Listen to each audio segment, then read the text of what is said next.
नमस्कार शेतकरी बांधवांनो. सोयाबीन व कापूस अनुदान KYC 2024 कशी करायची ते थोडक्यात बघूयात.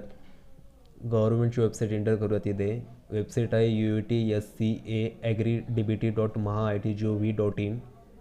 वेबसाईटवरती क्लिक करा. इथं आपल्याला दोन ऑप्शन दिसत आहे, लॉग इन आणि डिस्बर्समेंट स्टेटस. तर आपल्याला क्लिक करायचं सेकंड ऑप्शनवरती. देन आपल्याला इथं दिसतंय आधार नंबर एंटर करा. इथे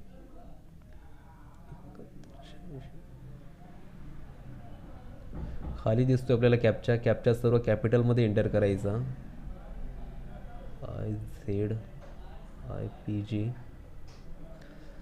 देन त्याखाली सर्वात दोन ऑप्शन आहे, OTP आणि बायोमेट्रिक. ज्या शेतकऱ्यांचा आधार नंबर मोबाईलशी लिंक आहे त्यांनी OTP वरती क्लिक करायचं आहे. ज्या शेतकऱ्यांचं नाही आहे त्यांनी बायोमेट्रिक थ्रू करू शकतात KYC सेंटरवरती जाऊन. तर आपण OTP थ्रू बघूयात. आता सर्व शेतकऱ्यांना म्हणजे मे बी काही शेतकऱ्यांना हा प्रॉब्लेम फेस होतो आहे, Aadhaar number does not exist in the system. तर या केसमध्ये काय करायचं आहे, या केसमध्ये तुम्हाला कृषी अधिकारी सहाय्यक यांना भेटायचं आहे.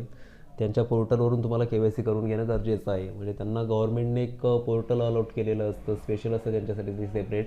तर त्या पोर्टलवरून तुमची KYC होऊन जाईल.